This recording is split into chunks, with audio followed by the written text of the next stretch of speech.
আসসালামু আলাইকুম, আপনারা সব অনেক ভালো আছেন। অনার নিয়ে আসলো তাদের নতুন আরেকটি ফোন Honor X9c, অর্থাৎ এই ফোনটা। সত্যি কথা বলতে এই ফোনটা যে কনফিগারেশন এসেছে এবং যেই প্রাইস রেঞ্জে ফোনটা পাওয়া যাচ্ছে, এটার ইউজার এক্সপিরিয়েন্স আমাদের কেমন ছিল, specially photography performance, gaming performance এবং ইউজ করতে যে আমাদের কি কোনো প্রবলেম ফেস করতে হয়েছে কিনা, তার সব কিছু নিয়ে আজকের ভিডিওতে আলোচনা করবো। সো চলুন তাহলে দেরি না করে শুরু করা যাক।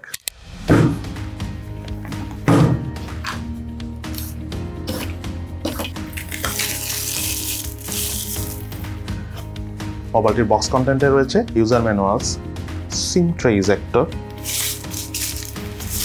সফট প্লাস্টিক ব্যাক কভার, 66 ওয়াটের charger, type C USB charging কেবল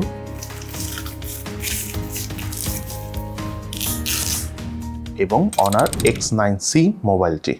এই মোবাইলটার ডিজাইন এবং আউটলুকের কথা বলতে গেলে এক ধরনের স্টর্মি টাইপ ফিল রয়েছে এইটা ব্যাক প্যানেলে, তবে মোবাইলটার বডি এবং ফ্রেম দুটোই খুব উন্নত মানের পলিকার্বনেটের তৈরি। তার পাশাপাশি ব্যাক প্যানেলে এক ধরনের গ্লাসের প্রোটেকশন রয়েছে, বাট এটা কোনো স্পেশাল প্রোটেকশন কিনা সেটা জানি না। তবে ফোনটার ডিসপ্লেতে রয়েছিল Honor'ের anti drop HGS 5 star comprehensive reliability certification, অর্থাৎ ফোনটা যদি আপনার হাত থেকে পড়ে যায় এই ফোনটা সহজে ডিসপ্লেতে কিছু হবে না, বিকজ এই ধরনের রেটিং থাকা ডিসপ্লেওয়ালা ফোন আমি এর আগেও চেক করেছি বেশ শক্তপোক্ত হয়ে থাকে। তার পাশাপাশি ফোনটাতে IP65 এর ওয়াটার এবং ডাস্ট রেসিস্ট্যান্স সার্টিফিকেশন রয়েছে। IP68 হলে খুবই ভালো হতো। সেই সাথে এই ফোনটার ডিসপ্লেটা কিন্তু 1 বিলিয়ন কালার প্যানেলের অ্যামোলেড ডিসপ্লে, সেই সাথে এটা কার্ভড প্যানেলের ডিসপ্লে। এটার ব্রাইটনেস হলো 4000 নিটস এবং আমরা আউটডোরে কোনো ধরনের কোনো প্রবলেম ছাড়াই ফোনটি ইউজ করতে পেরেছি, লো ব্রাইটনেস জনিত কোনো প্রবলেম পাই নাই। সেই সাথে মোবাইলটার ডিসপ্লেতে রয়েছিল ইন ডিসপ্লে ফিঙ্গারপ্রিন্ট স্ক্যানার এবং ইন ডিসপ্লে ফিঙ্গারপ্রিন্ট স্ক্যানারটি যথেষ্ট ফাস্ট এবং স্মুথ টাচ করার সাথে সাথেই আনলক করছিল। তার পাশাপাশি মোবাইলে থাকা স্পিকারের সাউন্ড পারফরমেন্স আমাদের কাছে যথেষ্ট লাউড অ্যান্ড ক্লিয়ার মনে হচ্ছে। সাউন্ডের বেস এবং ক্রিস্পিনেস একদম ব্যালেন্স ছিল। ওভারঅল স্পিকার পারফরমেন্স দুর্দান্ত লেভেলের। তার পাশাপাশি এই মোবাইলটাতে অপারেটিং সিস্টেম হিসাবে Android 14 রয়েছে, ইউআই হিসাবে Honor'ের ম্যাজিক ওএস 8.0 রয়েছে। আর Honor'ের ফোনগুলোতে আমরা 3-4 বছরে এমনিতেও মেজর ওএস এর আপডেট পাই, সো আপডেট নিয়ে কোনো ইস্যুস নাই। সেই সাথে ফোনটার ইউআই এর কথা যদি বলতে চাই, একদম ক্লিন ইউআই। একটা অ্যাপস আছে সেগুলো ডিলিট করা যায়, আননেসেসারি অ্যাপস। তাছাড়া যদি আপনি ফোনটা ইউজ করেছি একদম এক্সট্রিম ইউজ করে কোনো ধরনের কোনো ল্যাগ ফিল পাই নাই, একদম বাটার স্মুথ পারফরমেন্স পেয়েছি। তার পাশাপাশি ফোনটাতে 12GB র্যামের সাথে রয়েছিল 12GB ভার্চুয়াল র্যাম। সেই সাথে এই মোবাইলটার থিকনেস হলো 7.98 মিলিমিটার এবং ওয়েট হলো 189 গ্রাম এবং মোবাইলটার ওয়েট ডিস্ট্রিবিউশনও ঠিকঠাক আছে। সো ফর দ্যাট রিজন আমরা সিঙ্গেল হ্যান্ডে একদম কমফোর্টেবল ভাবে এই ফোনটা ইউজ করতে পেরেছি। এই মোবাইলটিতে রয়েছিল 6600 মিলিঅ্যাম্পিয়ারের ব্যাটারি এবং এটা সিলিকন কার্বনের ব্যাটারি। দ্যাটস ওয়াই এত চিকন ফোনও এত বড় ব্যাটারি দেওয়া হয়েছে বা দিতে পেরেছে Honor। তার পাশাপাশি 66 ওয়াটের ফাস্ট চার্জার রয়েছে এবং ফোনটা একবার চার্জ করার পর আমরা অলমোস্ট প্রায় 2.5 দিনের কাছাকাছি চার্জ ব্যাকআপ পেয়েছি, যেটা আমার মনে হয় এখন পর্যন্ত ইউজ করা যতগুলো ফোন রয়েছে এই বাজেট রেঞ্জে এটাই সব থেকে বেস্ট। এবং সত্যি কথা বলতে আমরা তো টুকটাক ইন্টারনেট ইউজ করি, আপনারা যদি ইন্টারনেটের পরিমাণ কম হয়, মানে ভিডিও টিডিও যদি একেবারেই কম দেখেন, তাহলে আপনারা এই ফোন থেকে নির্দ্বিধায় 3 দিন চার্জ ব্যাকআপ পাবেন। সেই সাথে ফোনটা যখন আমরা এক্সট্রিম ইউজ করেছি, মানে গেমিং করেছি, ভিডিও দেখেছি, তখন কোনো ধরনের কোনো ব্যাটারি ড্রেইন বা চার্জ চলে যাচ্ছে এই প্রবলেমটা পাই নাই। ইনফ্যাক্ট এটা ওভারঅল এক্সট্রিম ইউজ আমরা চার্জ ব্যাকআপ পেয়েছি অ্যারাউন্ড 11 ঘন্টার কাছাকাছি। এবং এই মোবাইলটা রাইট সাইডে রয়েছিল ভলিউম রকার এবং পাওয়ার বাটন, লেফট সাইডে কিছু নাই। মোবাইলটার উপর অংশ রয়েছিল নয়েজ ক্যান্সেলেশন মাইক, মোবাইলটার নিচের অংশ রয়েছিল main speaker, primary mic, type C USB charging port এবং সিম কার্ড ট্রে, যাতে দুটো সিম কার্ড ইউজ করা যাবে, তবে এক্সটার্নাল মেমোরি কার্ড ইউজ করার কোনো অপশন নেই। এই মোবাইলের ডিসপ্লেটা হলো 6.78 ইঞ্চি সাইজের 1 বিলিয়নের কালার অ্যামোলেড প্যানেলের ডিসপ্লে। 120 হার্জ রিফ্রেশ রেট রয়েছে এবং ডিসপ্লের কালার টোন খুবই নাইস। মিডিয়া কনজিউম করে আমাদের খুবই ভালো লেগেছে, একদম ক্রিস্পি একটা টোন পেয়েছি ডিসপ্লে থেকে। ডিসপ্লে রেজুলেশন হলো 2700x1224 পিক্সেল এবং ডিসপ্লে পিক্সেল ডেন্সিটি হলো 437 ppi। সেই সাথে মোবাইলটা চিন এবং ভেজেল এরিয়ার কথা যদি বলি, চারদিক থেকেই সমান, একদম সিমেট্রিক্যাল টাইপ এবং খুবই চিকন। সো খুবই ভালো লেগেছে আমাদের কাছে হাতে নিয়ে যখন আমরা ডিসপ্লেতে কোনো কিছু দেখেছি এত চিকন চিন এবং ভেজেল থাকার কারণে। তার পাশাপাশি ডিসপ্লে ঠিক উপরে সেন্টারে রয়েছে পাঁচশো সেলফি ক্যামেরা এবং সেলফি ক্যামেরার পাশে আরেকটা জায়গা রয়েছে, সেখানে মেইনলি সেন্সরগুলো রয়েছে, স্পেশালি প্রক্সিমিটি সেন্সর বা এই ধরনের ইম্পর্টেন্ট সেন্সরগুলো তার পাশাপাশি রয়েছে। সেই সাথে এই মোবাইলটাতে রয়েছিল ওয়াইড ওয়াইন L1 এর সাপোর্ট। এই মোবাইলটার রিয়ার প্যানেল রয়েছিল ডুয়েল ক্যামেরা সেটআপ, যার মেইন ক্যামেরাটা হলো 108 মেগাপিক্সেলের 1.75 অ্যাপারচারের ওএস ক্যামেরা, যাতে সেন্সর হিসেবে রয়েছে স্যামসাং এর আইসোসেল HM6 সেন্সর। আরেকটা ক্যামেরা হলো 5 মেগাপিক্সেলের 2.2 অ্যাপারচারের আলট্রা ওয়াইড ক্যামেরা। এই মোবাইলের ক্যামেরা দিয়ে ছবি তোলার পর ছবির ডিটেলস যথেষ্ট ভালোভাবে ধরে রাখতে পেরেছে।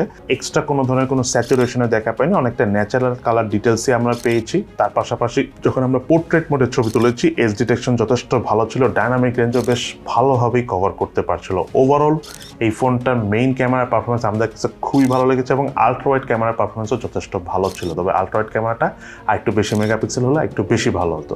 তার পাশাপাশি মোবাইলটা দিয়ে হাইস্ট 4K 30 FPS এ ভিডিও শ্যুট করা যায়। 1080p 60 FPS আমরা ভিডিও শ্যুট করেছি, ভিডিও পারফরমেন্স যথেষ্ট ভালো ছিল। ওএস থাকার কারণে আমরা বেশ স্টেবল ভিডিও ক্যামেরার পারফরমেন্স পেয়েছি এই মোবাইলটা থেকে। এই মোবাইলটার ফ্রন্ট প্যানেল রয়েছিল 16 মেগাপিক্সেলের সেলফি ক্যামেরা, এবং এই সেলফি ক্যামেরা দিয়ে তোলা ছবির পারফরমেন্সের কথা বলতে গেলে প্রপার লাইট কন্ডিশনে যথেষ্ট ভালো ছবি ওঠে, কালার ডিটেলস যথেষ্ট ভালো আসে, হালকা একটু ব্রাইটার ছবি আসে। সো এখন আমরা সেলফি ক্যামেরায় সবাই আসলে ব্রাইটার লুকস চাই, সো তাদের অনেকেই ভালো লাগবে। সোশ্যাল মিডিয়া এডিট টাইপ ছবি বলতে পারেন। সেই সাথে পোর্ট্রেট মোডে ডায়নামিক রেঞ্জ যথেষ্ট ভালো ছিল, এজ ডিটেকশন ওই বাজেট রেঞ্জের ফোন হিসাবে একদম ঠিকঠাক আছে। তার পাশাপাশি এই মোবাইলটাতে ক্যামেরা টু APS সাপোর্ট রয়েছে, সো আপনার যদি ইন ফিউচারে এই মোবাইলটাতে ম্যানুয়াল ক্যামেরা অর্থাৎ Gcam ইউজ করতে পারবেন। এই মোবাইলটাতে প্রসেসর হিসেবে রয়েছিল স্ন্যাপড্রাগনের 6 Gen 1 প্রসেসর। এটি অক্টাকোর প্রসেসর, 5G প্রসেসর, যার ট্রানজিস্টর সাইজ হলো 4 ন্যানোমিটার, এবং জিপিইউ হিসাবে মোবাইলটিতে রয়েছিল Adreno 710। মোবাইলটির আন্তর্জাতিক স্কোর পেয়েছি আমরা 5,54,033। বেঞ্চমার্ক স্কোর টেস্টের রেজাল্ট আমরা স্ক্রিনে শেয়ার করে দিয়েছি। এবং এই মোবাইলটার গেমিং পারফরমেন্সের কথা বলতে গেলে ফোনটাতে আমরা পাবজি গেমসটা প্লে করেছি, মোটামুটি বেশ ভালো গ্রাফিক সেটিং এই মোবাইলটাতে পাবজি গেমস খেলা যায়। এই মোবাইলটার ডিসপ্লে টাচ রেসপন্স অনেক ভালো হওয়ার কারণে গেম প্লে করার সময় আমাদের অনেক ভালো লেগেছে। গেমিংয়ের সময় আমরা কোনো ধরনের কোনো ল্যাগিং ফ্রেম ড্রপের দেখা পাইনি। ইনফ্যাক্ট লং টাইম গেম প্লেতেও এই ফোনটা থেকে কোনো ধরনের কোনো হিটিং প্রবলেমও পাইনি যখন আমরা পাবজি গেমসটা প্লে করেছি এই ফোনে। তার পাশাপাশি মোবাইলটাতে আমরা অ্যাশওয়ার গেমসটা খেলেছি, কালার ডিটেলস, কালার অ্যাকুরেসি অনেকই ভালো। ফর দ্যাট রিজন অ্যাশওয়ার গেমসটা খেলতে আমাদের কাছে খুবই ভালো লেগেছে, কোনো ধরনের কোনো ল্যাগও পাইনি এই ফোনটাতে অ্যাশওয়ার খেলে। এই মোবাইলটা বাংলাদেশ মার্কেটে একটা ভেরিয়েন্টই অফিসিয়ালি পাওয়া যায়, সেটা হলো 12GB র্যাম 256GB স্টোরেজ ভেরিয়েন্টের, যার র্যামের টাইপ LPDDR5X এবং স্টোরেজ টাইপ হলো UFS 3.1। এবং এই ফোনটা ইউজ করতে যে কী কী ল্যাকিংস আমরা পেয়েছি এবং তার পাশাপাশি এই ফোনটা কী কী ভালো দিক রয়েছে। মেইনলি অফিসিয়াল ফোন হিসেবে যেই বাজেটে এসেছে সেই দিক থেকে যদি আমি চিন্তা করি, এই ফোনটার মেইন ল্যাকিংস আমার কাছে যেটা মনে হচ্ছে ডিজাইন সেকশনে ব্যাক প্যানেলে এই যে বিশাল ক্যামেরা হাউসটা রয়েছে, যদিও এটা অনেক ট্রেন্ডি, বাট আমার কাছে এটা একটু মোটামুটি মানের লাগে, বিকজ এখানে প্রচুর ফিঙ্গারপ্রিন্ট পড়ে যায়। তো এটা থেকে নর্মাল যে ক্যামেরা সেট আপ থাকে সেটাই হয়তো ভালো, তবে অনেকের কাছে আবার এই ডিজাইনটাই অনেক ভালো লাগবে। তার পাশাপাশি মোবাইলটাতে IP65 রেটিং রয়েছে। বাজেট হিসাবে বা প্রাইস হিসাবে যদি IP68 এর রেটিং থাকতো তাহলে খুবই ভালো হতো। এবং সেই সাথে এটা প্রাইস যথেষ্ট ভালো যদি আমি অফিসিয়ালি চিন্তা করি 5G ফোন হিসাবে। তার পাশাপাশি যে কনফিগারেশন এসেছে, বাট স্টিল যদি প্রাইসটা একটু কমানো যেত তাহলে আরও অনেক বেশি ভালো হতো। বাট এই ফোনটার অনেক ভালো দিক রয়েছে, তার মধ্যে নাম্বার 1 হলো এই ফোনটার ডিসপ্লে আমার কাছে খুবই ভালো লেগেছে। কার্ভড অ্যামোলেড প্যানেলের ডিসপ্লে এবং ডিসপ্লে কোয়ালিটি অনেক ভালো। তার পাশাপাশি ব্রাইটনেস রিলেটেড কোনো ঝামেলা নাই। ইনফ্যাক্ট আমরা মিডিয়া কনজিউম করে অনেক মজা পেয়েছি, বিকজ স্পিকারের সাউন্ড পারফরমেন্স অনেক ভালো ছিল। তার পাশাপাশি ডিসপ্লেটা বেশ শক্তপোক্ত, বিকজ HTS এর 5 স্টার কম্প্রিহেনসিভ রিলায়েবিলিটি সার্টিফিকেশন রয়েছে। ফর দ্যাট রিজন খুব সহজে আপনার ফোনটা হাত থেকে পড়ে গেলে 2-1 ডিসপ্লে কিছু হবে না। তার পাশাপাশি আমরা যখন ফোনটা দিয়ে ফটোগ্রাফি করেছি, ক্যামেরা পারফরমেন্স আমার কাছে খুবই ভালো লেগেছে যদি আমি এই বাজেট রেঞ্জের ফোন হিসেবে থিঙ্ক করি। তার পাশাপাশি সেলফি ক্যামেরা যথেষ্ট ভালো ছিল। মেইন ক্যামেরা এক্সট্রিম ভালো না হলেও ওএস থাকার কারণে আমরা স্টেবল ভিডিও শ্যুট করতে পেরেছি, যেটার জন্য আমি অবশ্যই থামস আপ দিব অনারকে। তার পাশাপাশি ফোনটা দিয়ে আমি গেমিং করেছি, এক্সট্রিম গেমিং করেও দেখেছি যে গেমিং পারফরমেন্স যথেষ্ট ভালো এবং ফোনে কোনো ধরনের কোনো হিটিংয়ের প্রবলেম পাইনি। তার পাশাপাশি যে বিষয়টা সব থেকে ইন্টারেস্টিং এই ফোনে, সেটা হলো এটাতে 6600 mAh ব্যাটারি রয়েছে এবং চার্জ ব্যাকআপও যথেষ্ট ভালো। আমরা 2.5 দিনের মতো নর্মাল ইউজে চার্জ ব্যাকআপ পেয়েছি। আপনারা যদি একদমই কম ইউজ করেন তাহলে দেখবেন যে 3 দিনের মতো চার্জ ব্যাকআপ পাবেন। তবে এক্সট্রিম ইউজে একদম টানা গেমিং, টানা ভিডিও দেখে আমরা প্রায় 11 ঘন্টার উপর চার্জ ব্যাকআপ পেয়েছি, যেটা কিন্তু খুবই ইমপ্রেসিভ এই ফোন এবং এই বাজেট হিসাবে। তার পাশাপাশি অনারের ফোনে ইউআই বা অফিসিয়াল বা যেটা সফটওয়্যার আপডেট, এগুলো নিয়ে কোনো ধরনের কোনো প্যারা নাই। 3-4 বছর আমরা চোখ বন্ধ করে আপডেট পাবো, সো ওইটা নিয়ে আর তেমন কিছু বলতেছি না। একদম বাটারি স্মুথ ইউআই পারফরমেন্স পেয়েছি। এনিওয়েজ, এই ফোনটা কাদের জন্য কেনা উচিত হবে আমি বলে দিই। সেটা হলো যারা মেইনলি লং টাইম ইউজ করার জন্য কোনো একটা ফোন নিতে চাচ্ছেন, ভালো ক্যামেরা পারফরমেন্স প্রয়োজন, অনেক বেশি চার্জ ব্যাকআপ প্রয়োজন এবং বেশ ভালো পরিমাণের গেমিং করেন এবং আপনারা একটা অফিসিয়াল ফোন নিতে চাচ্ছেন যেটাতে ওয়ারেন্টি থাকে, তাদের জন্য Honor X9c রাইট নাও আমি মনে করি 40-42 হাজার টাকার মধ্যে one of the best choice. So এই তাহলে আমাদের আজকের ভিডিও। কেমন লাগলো আপনাদের কাছে Honor X9c অর্থাৎ এই মোবাইলটি, সেটা কিন্তু অবশ্যই ভিডিওর নিচে কমেন্টস করে জানাবেন। সো সবাই ভালো থাকেন, সুস্থ থাকেন, ইনশাল্লাহ দেখা হবে ফিউচারে।